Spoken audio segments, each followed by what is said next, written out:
We all have seen forests.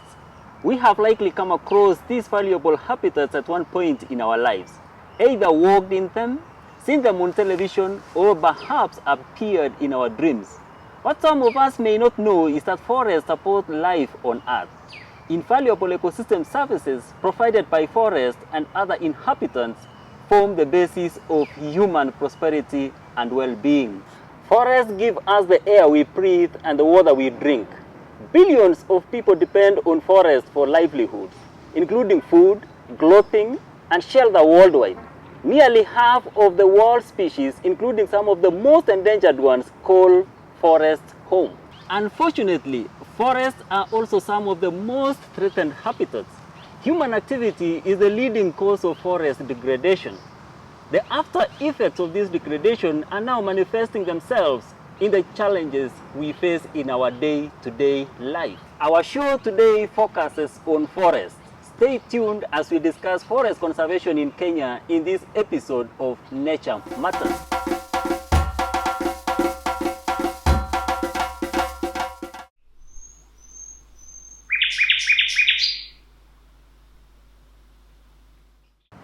Joining me today is Mr. Paul Gasheru, the Species and Site Manager at Nature Kenya. Hello and welcome, Paul. Thank you, Richard. Nice to be here today. You're most welcome. Yes. Forests. Many of us have heard or even read about them. But what are they? I think the most easiest way to characterize a forest is an area with trees. So the basic definition of a forest is an area with trees. Then from there, then you start getting out the different classifications of different types of forests. So if you think of forests like in Kakamega forests, that's the equatorial Guinea type of forest fragments that remains in Kenya. You go to Mount Kenya, you find the type of rainforests because it depends on the tree height, the canopy cover. Then you still go to areas like in other drier areas, you still find dryland forest areas. Or woodlands, which are characterized by that type of habitat. So, but the basic foundation of a forest are trees. Great. Yeah. Thank you, Paul, for that description. For now, we know what forests are. So, what is the connection between forests and human well-being? I think an easy way for people to understand the linkages of forest and humans is by looking at the composition of the forest, the diversity of biodiversity within the forest, and therefore indicating there is also a diverse array of services that the forest provides.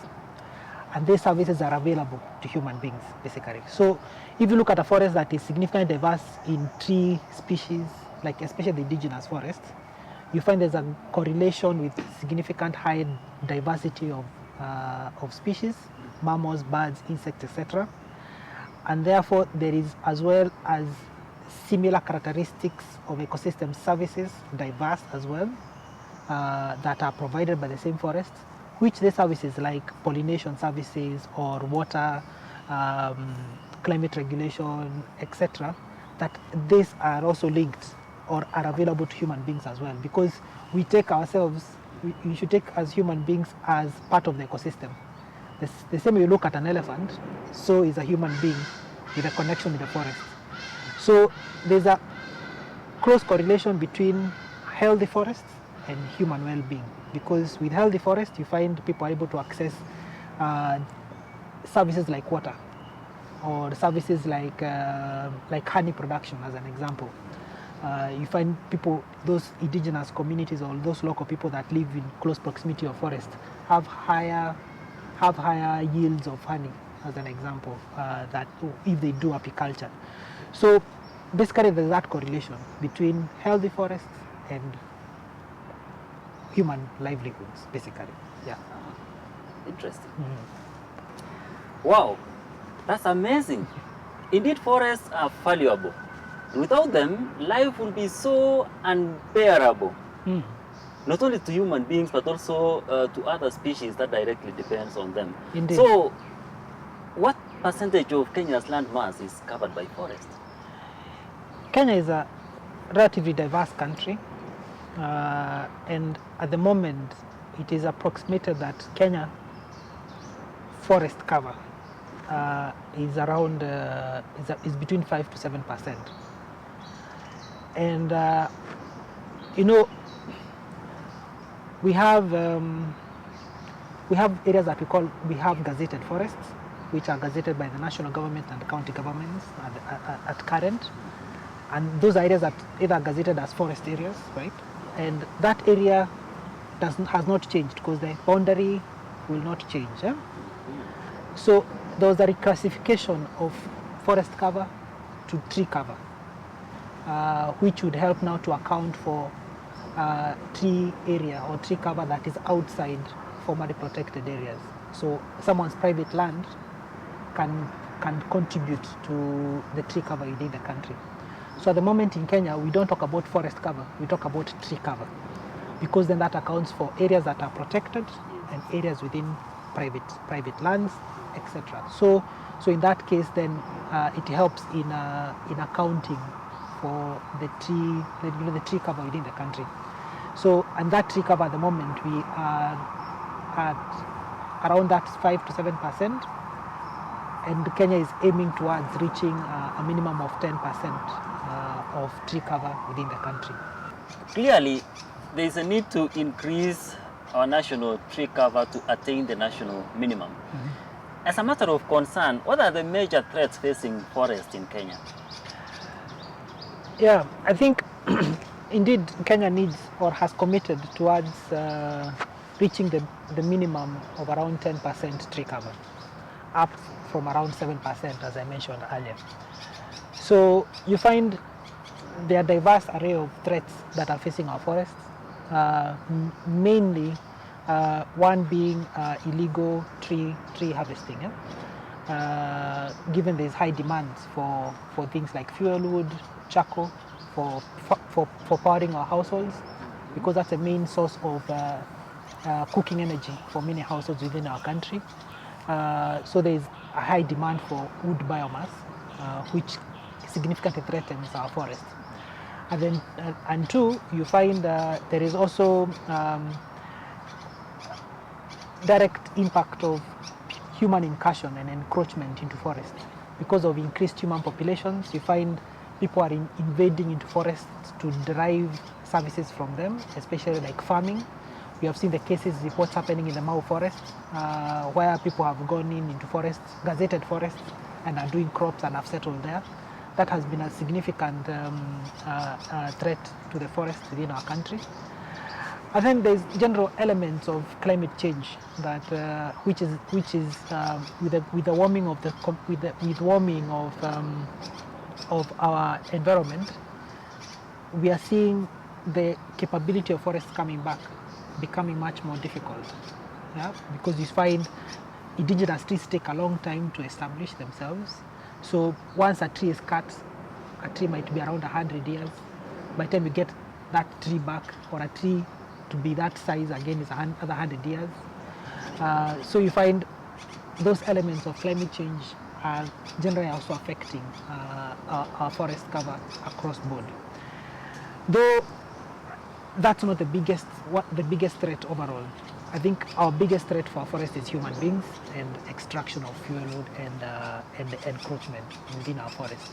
And what the government has done now is through the Ministry of Environment and Forestry, there was a ban of cutting trees across the country. There's a moratorium which is still standing and is still in force for tree felling within our country. And I don't know when that will be lifted, but that was done primarily because the key threat of our forest was illegal tree cutting and encroachment within our forest. Yeah. So Paul, what are some of the things that Nature Kenya is doing to address the threats facing forests in Kenya? So Nature Kenya's approach towards our programs are science-based, or they are based not just because we are saying forests are declining, or we have to have the facts, and therefore we base our decisions and our interventions following detailed field surveys, which then provides the recommendations on how to provide the interventions that we recommend. And one key thing that we have done is to assess, like particularly in places like in Mount Kenya, and working also together with our site support groups, is to assess the quality of our forest using biodiversity, right? And also assessing the quality of our forests by using satellite images to see how the tree cover is faring on within this forest. And with that, we have identified in areas that we are primarily working a lot, and where we have done the significant detailed surveys, like in Mount Kenya, we have identified that the tree cover there has reduced by 20% since 2000 to 2019, 2020 to 2019. We have lost 1% of forest cover annually. So the closed canopy forest is getting lost annually, 1% of closed canopy forest. And therefore the area is becoming much more open. So by doing that detailed survey, we have identified, and we have identified the key drivers of forest degradation. And within that, there's the drivers that are human-led, especially for demands of fuel wood and charcoal, and demands for timber for household construction, etc. And then there is also the other arm of there is not much effort being taken back into this same forests for restoration. So you find like there is limited financial support coming into the same forest to the forest managers, the Kenya Forest Service, among others, to be able to do restoration activities within this forest.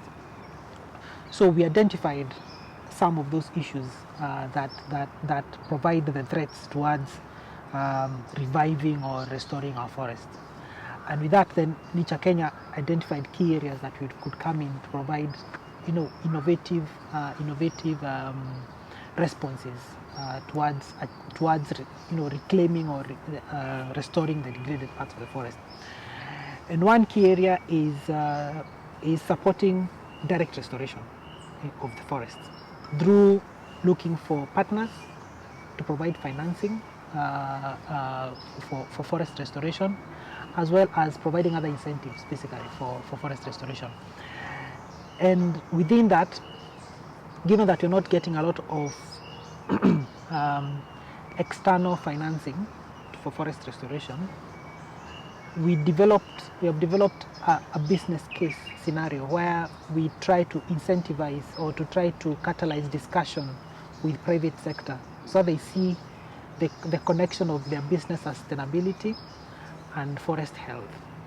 And in particular, the business sector that deals with water. As we said, like Mount Kenya Forest is water, as an example, because all the water that comes from Mount Kenya is used by thousands and millions of people downstream, including these companies. Mount Kenya, the same water is being used for hydropower generation. So if you destroy these forests, there will be no water to power up hydropower generation plants, there will be no water for domestic use, there will be no water for industrial use, etc. So that case scenario, that business model for private sector provides an awakening to them, showing them that yes, even though they are deriving these ecosystem services from the land, they need to do something back towards maintaining this forest. So we have developed a business case where we are engaging private sector to partner with them to do forest restoration.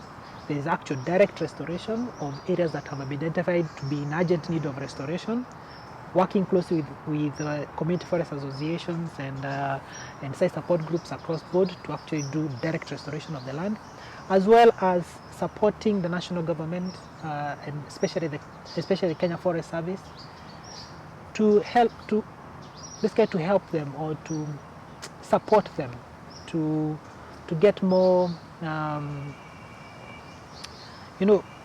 more clout or more voice to show that forests are important, and it cannot be done by them alone. It has to be done by everyone across board, and therefore informing the policy processes that will help in catalyzing forest restoration.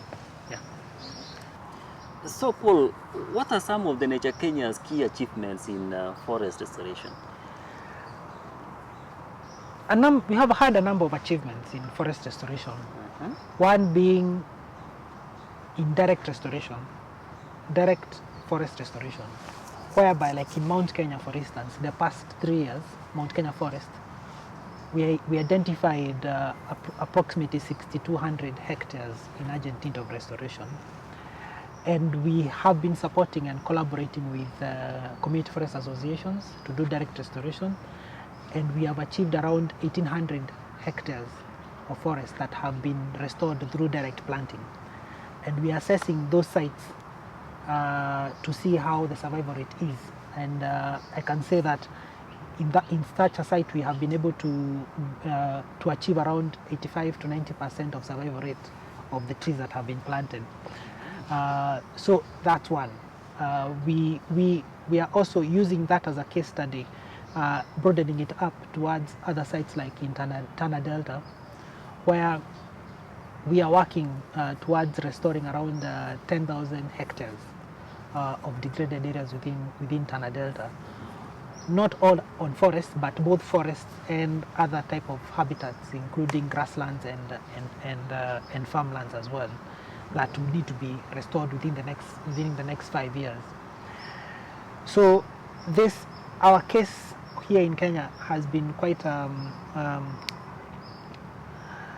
good case study and a good example for other countries globally, and we are within a global network of countries where Nature Kenya is one of the partners on the restoration initiative that we are sharing and contributing our lessons towards forest restoration.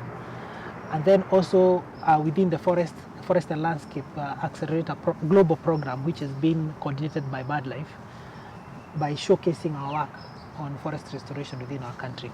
So we can say that we have achieved that within indirect forest and landscape restoration.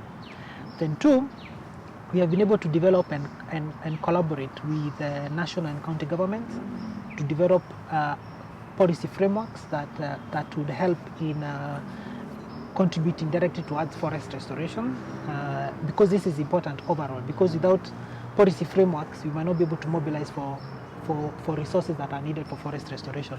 So collaborating with county governments like in Tana River County, Lamu County, Taita Taveta County, Kilifi County, Meru, Nyeri, Tharaka Nithi, Embu, among others, we have been able to develop policy frameworks which would help in mainstreaming forest restoration within government processes. And in Mount Kenya in particular, we have developed, we have supported the government in developing a Mount Kenya Forest Restoration Strategy, which is a 10-year plan where stakeholders are chipping in towards contribute towards the restoration of Mount Kenya. And this is being replicated across board in the Tana Delta, in places like Kiala, although it's not a forest, it's a wetland, but using the same lessons towards providing suitable guide towards landscape restoration, using forests as a key subject of forest restoration. Could you describe some of the tactics that Nature Kenya is applying towards eliminating the threats facing the forest and also achieving the forest restoration?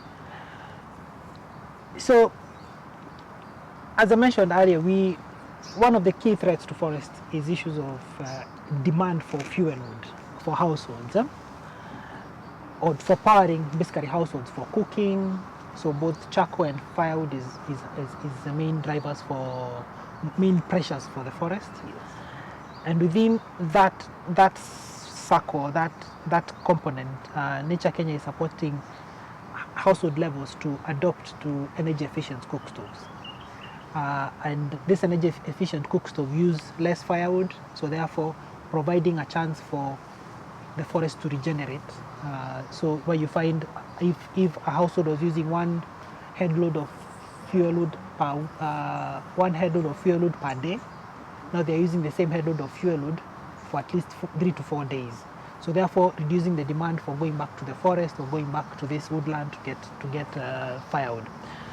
So we have been supporting households to adopt to this technology, and so far I think we have gone around 5,000 households across the country who have adopted these energy efficient cook stoves, which have been noted to reduce fuel wood demand. In addition to that is one part which was not being focused on was schools, because schools are feeding programs and children are required to come with some small pieces of firewood to support the school for providing energy for their cooking of the food. It's also providing the same solutions to the schools to adopt to this fuel efficient cooking facilities, which also reduce fuel demand. And in schools, we have seen the fuel, these energy efficient cook stoves are reducing demand by up to 60%. And if you get one school, we were able to see like one school uses almost like 8 tons of fuel wood annually. And that, if you cut that by 60%, it means there are trees which have been saved somewhere, or which have not been cut or have not been harvested to power the school. So those are part of the solutions at household level and at community level. So working together also to eliminate threat and working closely with our network of social support groups across the country and other community-based organizations like CFAs have been very instrumental in increasing surveillance of illegal activities in the forests, and them collaborating very closely with government agencies to try and mitigate the direct threats, especially of illegal cutting of trees, because people still go into the forest to cut trees. In places like Dakacha woodland, people are cutting trees for charcoal production, etc.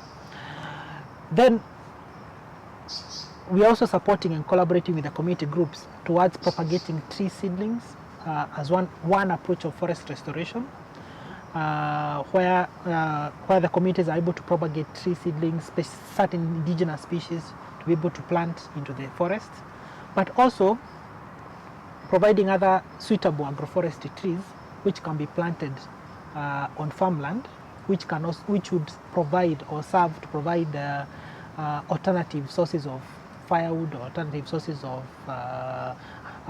fuel wood or charcoal at the household level, rather than community having to go into the forest. And this specific one on forest restoration is we have identified or exploring different tactics of restoring the forest.